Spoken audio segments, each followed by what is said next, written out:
Welcome to We Need to Talk, the podcast that features a series of conversations aimed at shedding light on issues surrounding women. I am your host, Glenneva Hodge, and this is a space where women can discuss the issues we've been forced to barely whisper. As women, we know we need to talk means things are at a point where they must be addressed now. So join us as we tackle conversations that are necessary, even if they make you slightly uncomfortable.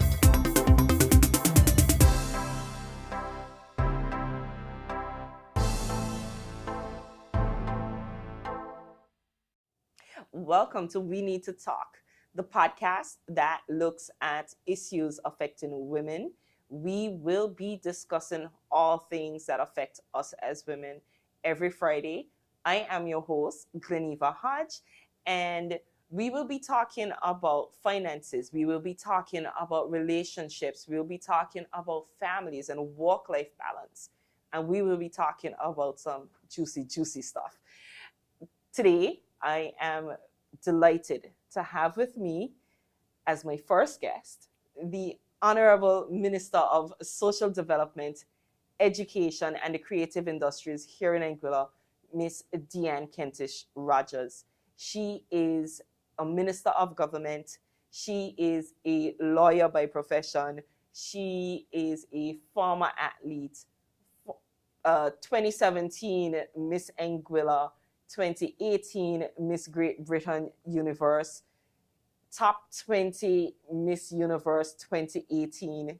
She is phenomenal. She is awesome. And I am very excited to have you here today and to just talk. So, ladies, today we need to talk. And so we are going to talk. We're going to be talking about investing in women and how that helps to accelerate progress.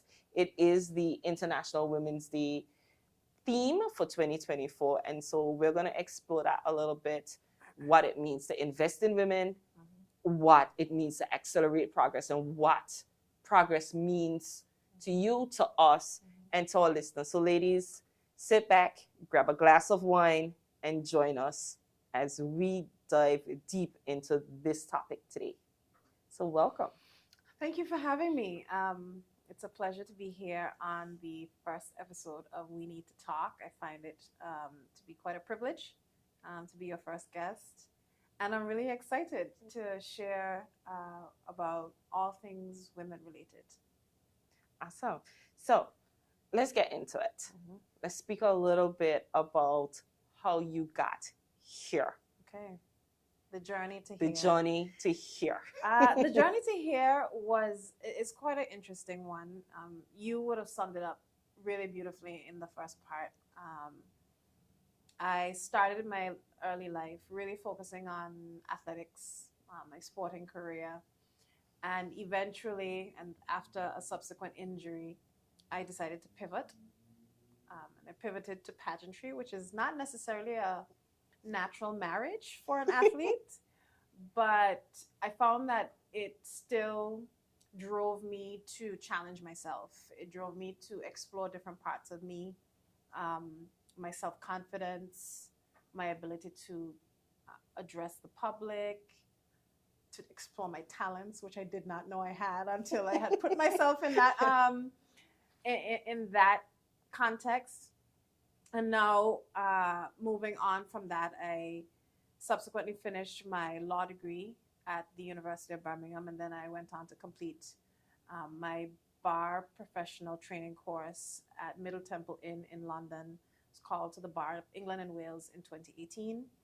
And I started practice for a short period with Dawson Cornwell in London, and then I came down to Anguilla and I started practice with Joyce Kentish & Associates in corporate and banking law.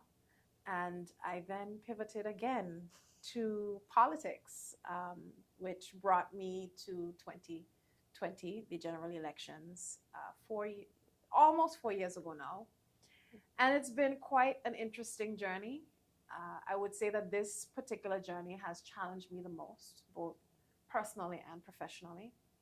But I've learned so much about myself, who I am, and there are things, the thing that I love the most is that I've discovered the things about myself that can never be changed. And that has been beautiful. Great. So, listening to that, knowing a little bit of it, 2018 was a very, very busy year for you. You know, you graduated law school, started your law career. What made you decide, because I'm hearing a lot of pivoting, and some natural marriages in there as well. What made you decide to move from the Miss Anguilla pageant into the Miss Great Britain Universe, or Miss Universe Great Britain pageant? So if you know me, I'm a sucker for a challenge. I'm a sucker for a challenge, and I'm a sucker for doing the previously thought to be impossible. And that is simply because I think I have a bit of a character trait which inspires me or slowly guides me towards self-discovery.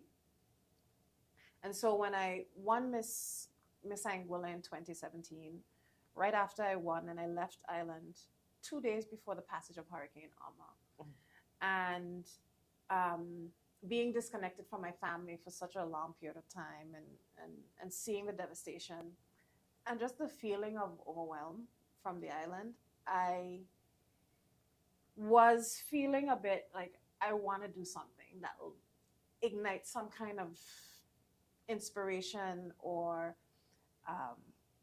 challenge myself to do something that people will be like, well, you know, even though whatever the circumstances are here, you know, we have people all over who are doing things, who are still trying their best, irrespective of the circumstances at home. And that led me to send in an application for Miss Universe Great Britain, of course, with the able support of my cousin, Kerith Kentish, who is, if anybody knows him, he's nothing but a go-getter. Yes. And so he was like, why not? You know, this is a natural next step. And it took me a while to actually believe in that particular moment that was a natural next step, because it seemed like something so far removed for a girl from an island with 15,000 people to rock up to a stage and compete with 55 girls, thousands of applicants, and say, well, I'm deserving of this crown to represent 66 million plus 15,000. And, you know, I really do believe that leap, there's a quote that says, leap and the net will appear. And that's what I did. I took the leap, and I had the faith that I wouldn't just fall to the ground, that a net will appear, and that I will be supported through that decision. So that led me to really take on the challenge of Miss Universe Great Britain as though I was entitled to it. I guess you were right. You know, and again, we're looking at this year's theme for International Women's Day and investing in women and accelerating progress. 2018, you became the first Black Miss Great Britain Universe. What does that mean to you in terms of being an inspiration for not just future Miss Anguillas, and we're going to get into that a little bit as well, but not just future Miss Anguillas, but other Black girls that look like you, that can say, hey, here's this lady, she is gorgeous, she looks like me, she has cocoa butter skin like me, and she is rocking some locks, and she has the audacity to get up on the stage, not just enter Miss Great Britain Universe, but also win. What does that mean to you and your journey so far in inspiring other women? It's an enormous privilege, first of all. But I've always been surrounded by friends who help me understand that even when I am anointed with a privilege, the privilege isn't just for me to hold, or the opportunity isn't just for me. The opportunity is that even if I am the first, that I am not the last. And, you know, the meaning of my win was made richer by Jeanette and Noki coming almost in immediate succession behind my win as Miss Universe Great Britain to become, they had two Black women winning right after I won Miss Universe Great Britain. That is what gives it meaning. So it's being the first in and of itself is a beautiful thing. It's a momentous occasion to signify the crossing of a threshold. But it's always, as women, we always have to be mindful that having one chair at the table is not enough. Yes. We want to populate the table. We want to be able to take up space around the entire table. And so what really gave my being the first woman to be Miss Universe Great Britain has been the opportunities that other women have been able to garner after, who've been able to capitalize on that platform. Like Jeanette moved on into acting, and Noki is a celebrity in her own right now in the UK. So it's all about, and I mean, these are accomplished women in their various fields. Noki is a chemical engineer. She also went to the University of Birmingham. And so you have those connections, those stories that provide connections. So you'll have people who are saying, well, I know that she went to my university. She passed through these same corridors and hallways that I did, and therefore the opportunity is there and right for me to take as well. So you have that being able to relate. Yes. Also provides an opportunity for people to feel as though they belong. And something that Dr. Ronks in the UK, she said to me, you can't be what you can't see. You have to see it. Some people have to see it to know that they can be it.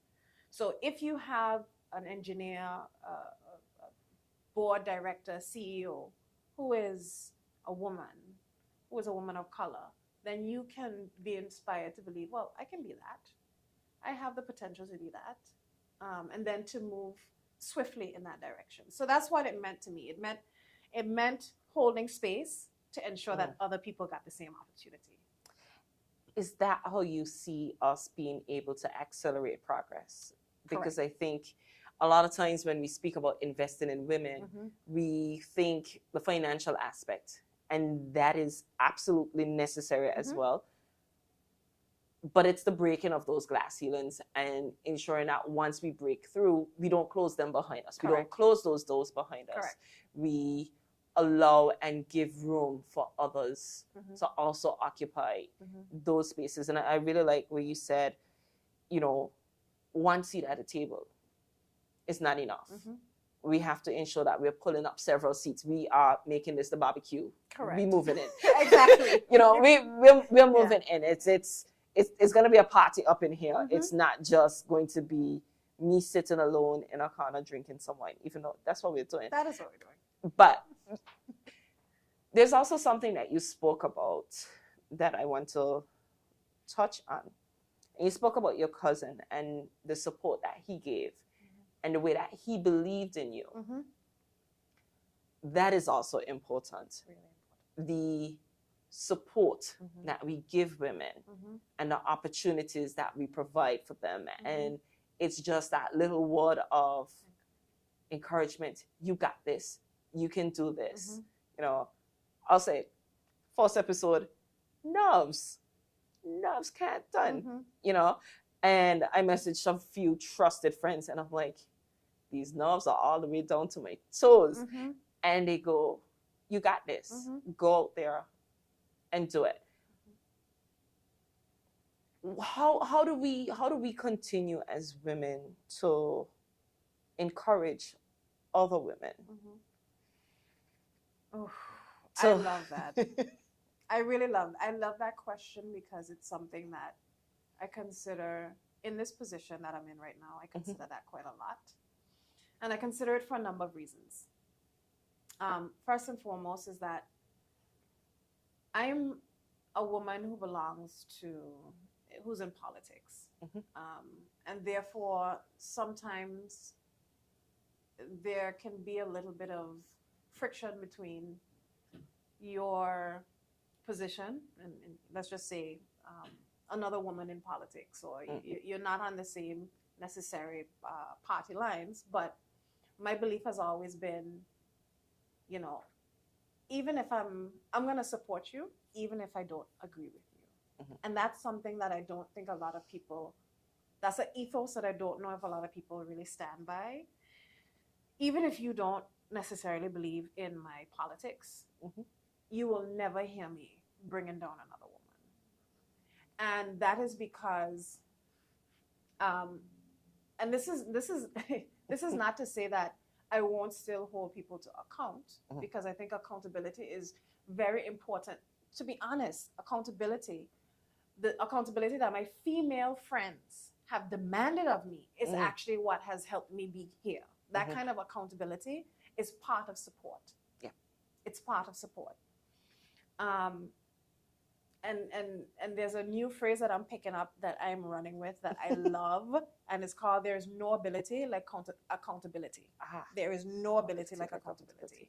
And it's something that when I see young women now, my instinct is both to share and to help them take accountability. Both to share my experience, my resources, my knowledge, and to help them take accountability. Because the only way as a woman we can really get the most value out of our experiences is to really fully embrace them and to say, this is mine. This is my life. This is a life I am crafting for myself. With my friends, with my support system, with my family, it's still mine. I set the parameters. I set the boundary lines. And so, you know, all of this is part of how I see, you know, part of how I see us as women. Really moving us along, accelerating our progress. You know, progress cannot take place without accountability. They kind of go hand in hand. And there's so many areas within our lives that we look to improve. I mean, you talked about what you're about to talk about in your podcast, relationships, family, you know, work-life balance, all of those things. And then how do we communicate those things to one another and with each other in a way that's respectful, in a way that's, but that's in a way that's direct also. So, you know, that's been my perspective of late. That's been my perspective. I don't know if it's of late. No, I'll share a little bit of a story. Hopefully you don't mind. This role in women in politics. Just to be frank, you know, we have listeners, we have viewers, some who know me, some who know you, and some who don't. And the reality is that we both ran for elections in 2020 here in Anguilla. And a lot of times I think when people think politicians, they take what they say with a grain of salt. Oh, she's just saying this. And I can say this without reservation, without hesitation. We did not run on the same ticket. But one of the things that I really appreciated was that you were always there. Hey, I think you did a really good job. Keep going. And the support that you showed me, that is something that was encouraging for me. And I think I also want to highlight that, yes, you are a politician, but you are a young politician as well. And it is inspiring for other young persons to see that. And persons would have said to me, oh, why do you get in politics? And what is that like? And I must say, you know, my experience was one that was mostly positive. And it was made positive by persons like yourself, who there was no tearing down of the individual. We can have differences of opinion on certain things, but there was no tearing down of the individual. It was more of a building up. And so I think that's just my little plug to say, I don't think that person should necessarily shy away from politics. And I don't know if you have a different take, because, you know, you're in a different position than I am in. But it is definitely something, it's a journey that I appreciated. And I'm sure you can offer some insight to any young person who is thinking maybe a little bit on the fence about that. Yeah. I think that as a young woman, the learning curve in politics is very steep. And you have to appreciate not only your own ideals, so I have my personal ideals and values, and then there's wider society's ideals and values. And sometimes those ideals and values don't match. Mm-hmm. So part of my journey was learning the differences between my perspectives and the perspectives of the people that I represent. Mm-hmm. And then knowing how to deal with those conflicts when they arise. I think that young women, I would especially love young women to become a part of active politics. I think that it is a great journey. I think it's a challenging journey, of course, and my personal experience has been a supremely challenging one, mm-hmm. Personally and professionally. But despite those challenges, I don't think that nothing happens before it's time. I don't think anything is there are no coincidences to me. Okay. Like, things happen for a reason. Yes. And so, but I would also encourage people to have a really good grasp on their self-concept, their idea of who they are, and to understand that irrespective of how other people believe that you should act, what other people believe that you should do, at the end of the day, you have to go home and you have to live with yourself and your decisions. Yes. And that is something that, as women, we often feel responsible for everybody's opinions of us, everybody's perspectives of us. Whether people feel, oh, yeah, Dee-Ann is a great, or she's awful, or she's this and the other. We feel the weight of those opinions quite intimately.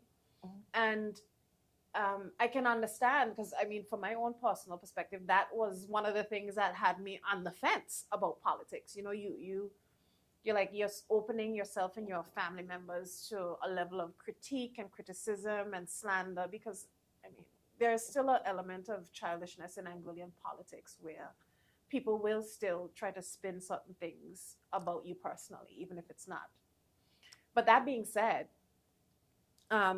what this journey does do is entrench you in a better sense of self-awareness and self-concept. And so you grow through this in a way that toughens your skin a little bit. And I think that all women need to toughen their skin a little bit to kind of get that grit to be like, your opinion is valuable, mm-hmm. but it's not defining. Mm. It's not defining.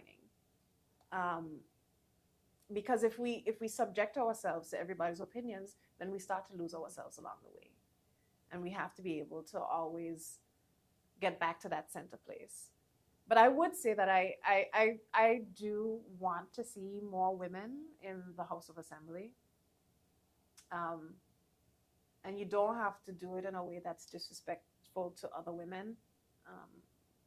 I have never and will never campaign against another woman to say things about them that call on their character or their integrity. I will never. It's not my style. But I will hold anyone, and this is something that we all have to be subject to, mm-hmm. because you're in public office. I will hold anyone to account, mm-hmm. because you still make decisions and you have to be held accountable for your decisions. I have to be held accountable for my decisions, and that is part of public life. Yeah. So that's one part of it. But I do say, I do want to see more women. I do want to see more women, and women with babies. And I love how we got there. And I look forward to mm-hmm. I look forward to the first parliamentary baby in the country. It's true. Yes, I really do look forward to that, because I think if I draw my mind back to Jacinda Ardern of New Zealand and what she was able to do. And she toted that baby with her everywhere, all the way to the UN. She did. All the way to the UN, baby. And I loved it. I was inspired by it. Definitely not going to be my journey, but and we'll speak about that some more as these episodes go on.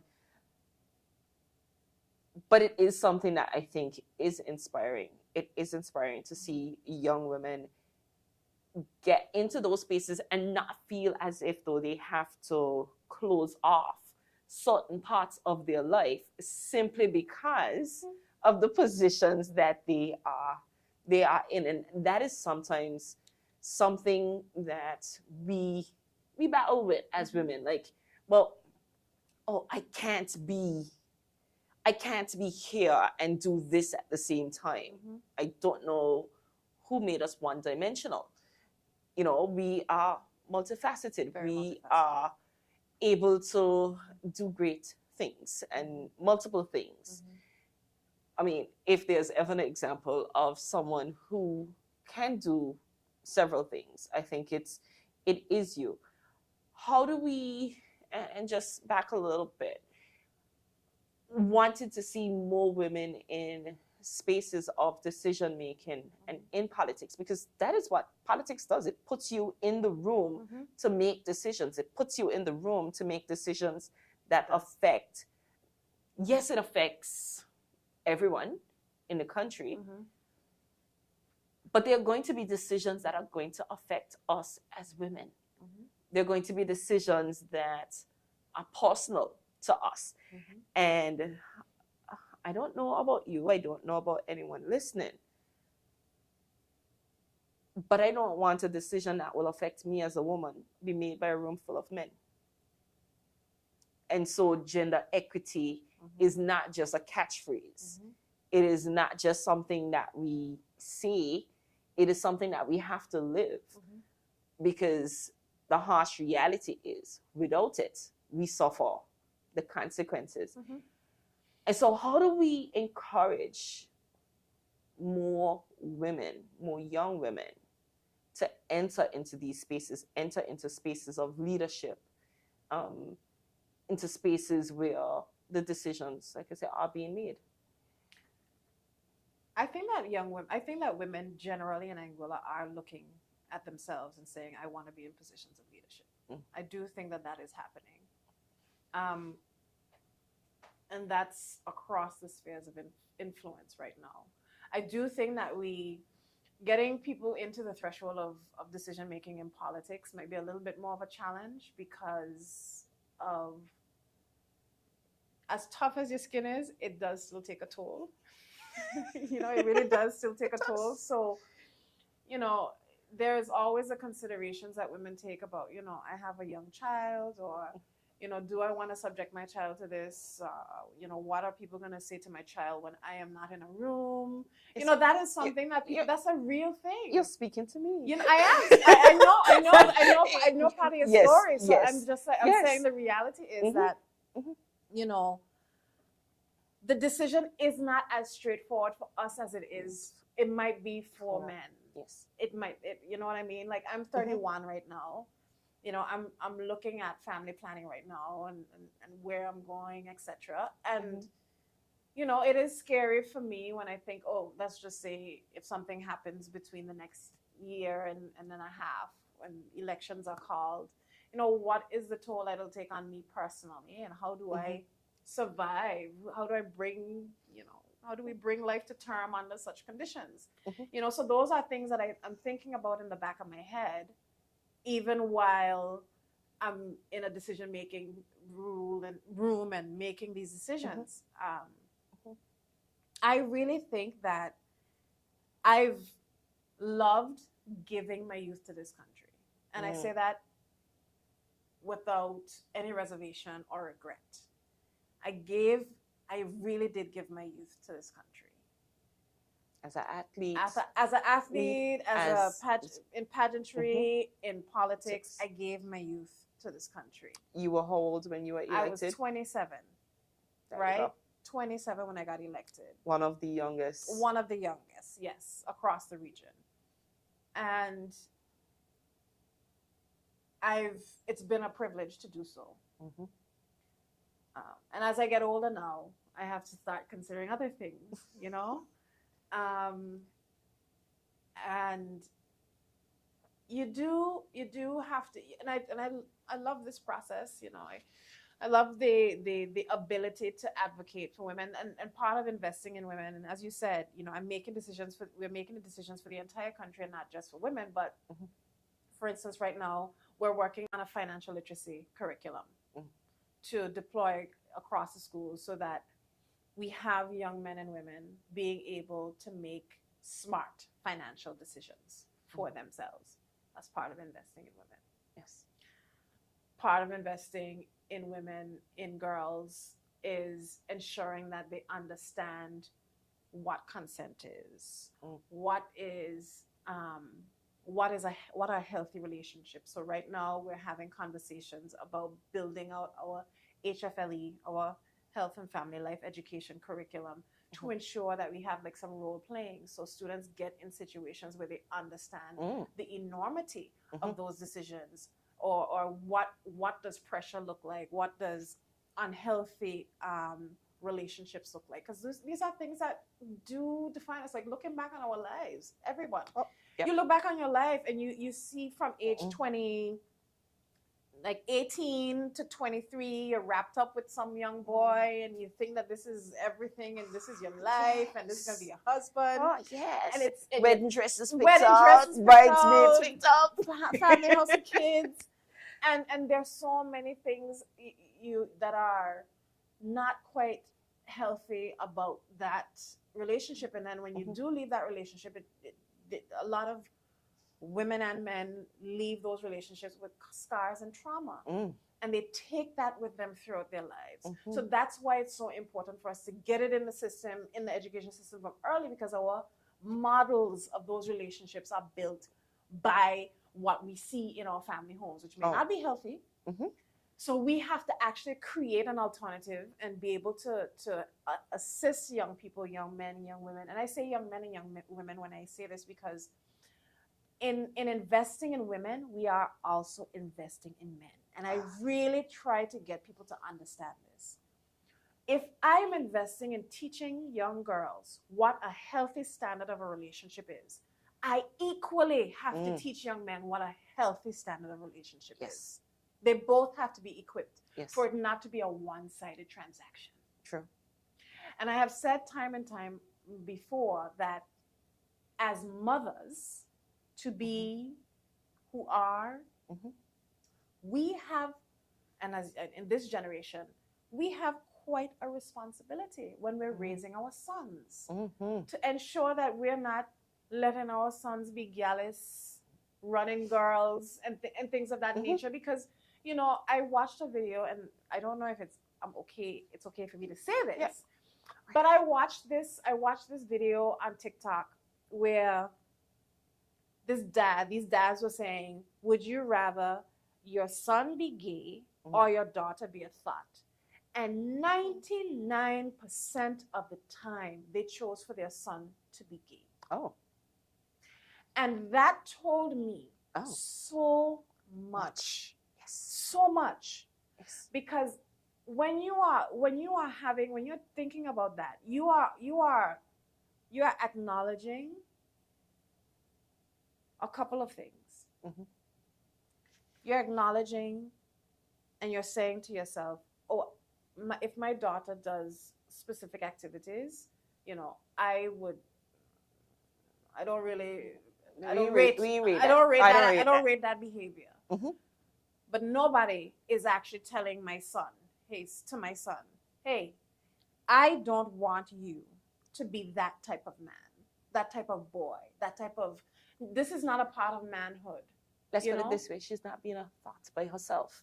Exactly. And that behavior is not by herself. There's someone else on the other side, which is why I'm saying investing in women is investing in men, and vice versa. Well, it's not always vice versa. No. So, so when I say that because when we talk about healthy relationships, we talk about what does it mean to create like the quality of life that people want to see, and part of building that quality of life that is predicated on equality and equity is ensuring that if I'm saying to a woman or a girl, I'm preparing you for marriage, I'm also saying to my son, I'm preparing you for marriage. I want you to aspire to marriage. I don't want you to aspire to have multiple children with multiple women. That's all a part of the education.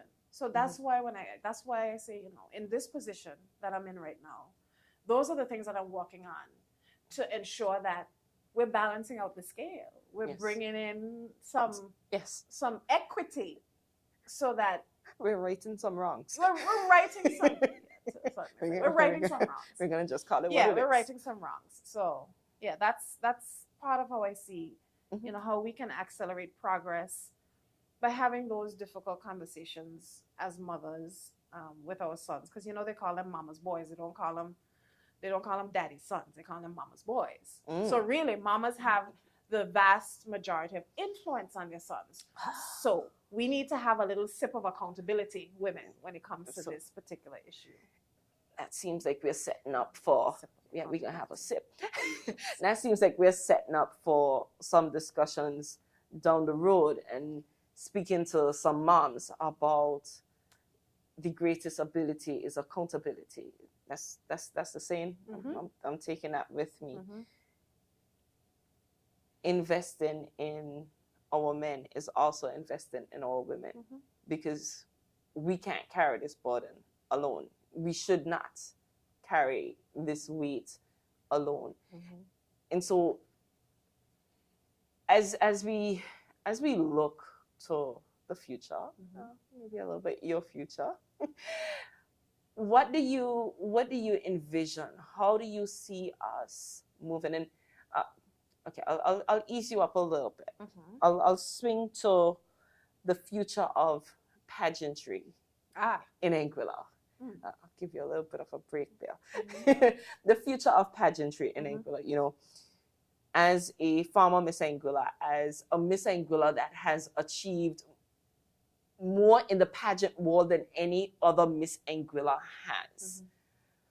We are in Anguilla approaching 50 years, celebrating our summer festival, our carnival. It is dubbed the Family Reunion. If you are listening, book your ticket, be in Anguilla. I'm going to give you a little plug. I'm going to help out the chairman of the Anguilla Summer Festival. He is my co-host on another show. So I'm gonna give him a little bit of a plug. And summer festival and festivals, they fall under your remit, under culture. I cannot think of a better minister of culture as someone who is definitely a huge culture bearer here in Anguilla. The future of pageantry, Miss Teen Anguilla, Miss Anguilla, there has been some changes to the criteria, I think, for both of those pageants. What do you see? What do you envision moving out there? And just tell the people the dates for the family reunion. The dates run from the 21st of July to the 14th of August. Don't quote me. Don't quote me yet. I have it. It's around the 11th of August, actually. The 11th of August. Got it. The 11th of August. But the summer festival, and as you said, culture is an inherent part of who we are. It's what makes us. And a lot of what we do during the Anguilla Summer Festival is about developing talents in our people. So Miss Anguilla and Miss Talented Teen, we've made some changes to those particular pageants in order to facilitate greater participation, but we're also doing a lot more to ensure that the participation is worth it. Like, there's value to me participating.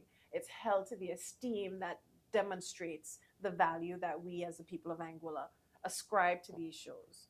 So we've had some changes in relation to the age changes in relation to whether or not you can be a parent, whether or not you were married or divorced.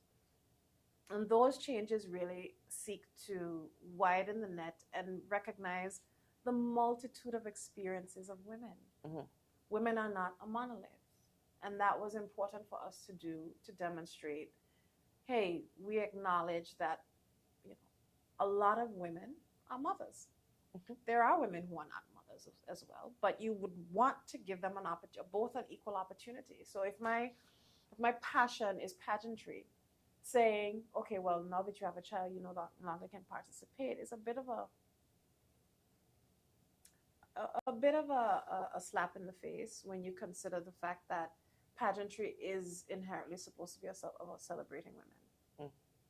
So we've made some changes, and then we've amped up the prizes for this year. You know, you have a $90,000 tuition fee grant for the winner of Miss Talented Teen, which includes tuition, room and board, all of that.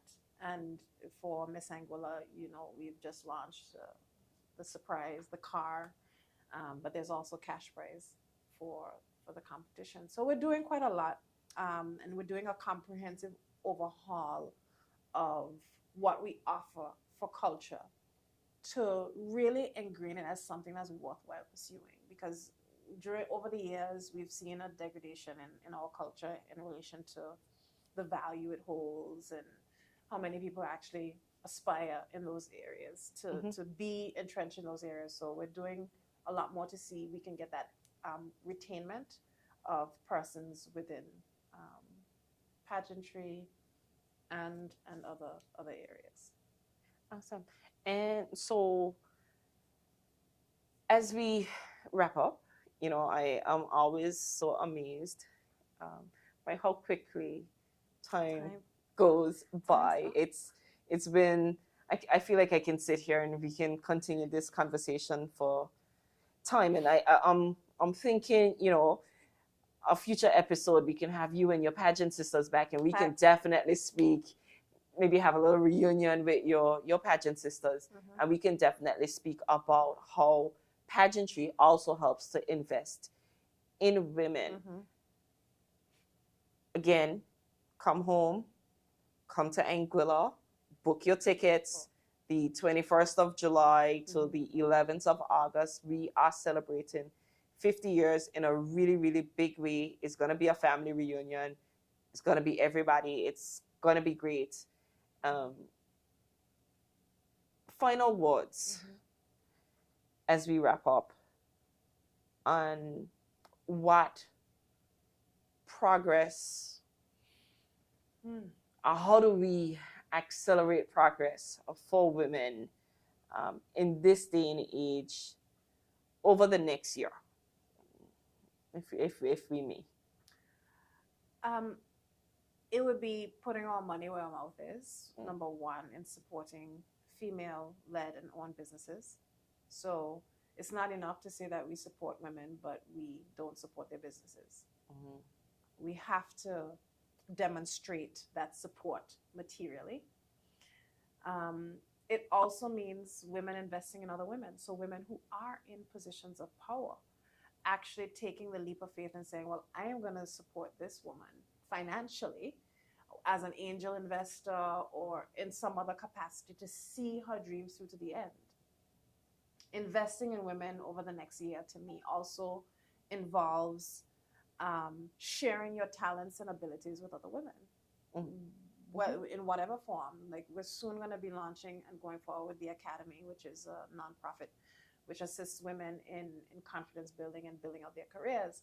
And all of that is part of investing in women, like making sure that they have something tangible.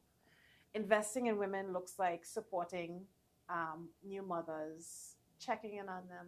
The journey is hard. It is a hard journey, and it's actually quite dangerous. Do you know that? Do you know that pregnancy is like a major surgery and like very, very 50-50 all the time? So I'm just saying, These things are a part of reality. Where's the girl on TikTok with the list? I have that list, actually. It's a 500 and something right now. Oh, wow. Reasons why not. But investing in women and progress also look like taking the time to connect and to hear other people's stories. We often operate, especially in small societies where we feel like, oh, this is my business and nobody else's business. We often operate in our circles and in isolated, but this is why we had like paint and sip the other night, sip and stroke, to kind of bring people together, share some stories, connect with people who you wouldn't have ordinarily connect with, whose stories might surprise you and might inspire you. Definitely. Investing in women also looks like investing in yourself. Some self-care, taking the time to journal and write down what you want, what your aspirations are, pinpointing mentors who can help you, like taking the time. I will suggest to every woman who listens to this podcast to download a free copy of the Yearly Compass. It's a beautiful booklet that allows you to document your plans for the year, how you'll achieve them, reflect on the year that is gone, think about the year that is to come, and how you want to achieve those targets. It's really beautifully laid out, and it's not just limited to your goals in terms of financial and career, but also relationships, your hobbies, your interpersonal relationships with your family members as well. So my recommendation strongly is to do it, and then you can stockpile, and you actually have the ability to look back and say, like, this is the way the last 3 years of my life have gone. And that's beautiful. It is really beautiful. So investing in women and progress looks like encouraging each other to give yourself grace. That's really important. The world nowadays, which is so connected to social media, telling you everybody is a millionaire, everybody's living in a penthouse suite, everybody has an amazing partner, all of these things, and you're just like bombarded by them. A lot of that is, manufactured. But outside of being manufactured, give yourself grace for being where you are, This moment is about recognizing there is no present like the present. I'm going to be really cliche. Got a whole ton of quotes popping up, but there's nothing like embracing this moment that I'm here with my sister, sharing and talking about experiences. And so investing in women and investing in progress looks like grace. It looks like accountability. It looks like sisterhood. It looks like sharing. It looks like giving other people a platform and a voice. Minister, thank you. I could not have asked for a better first guest. And oh, there's that Miss Universe smile. We love to see it. And so thank you. Cheers. We're gonna sip. And ladies, thank you for joining us on We Need to Talk, and join us again next week as we come back with another topic, because ladies, we need to talk. Be sure to follow us on all our social media pages, Facebook, Instagram, YouTube. Like, subscribe, follow, and share. And we'll see you next time.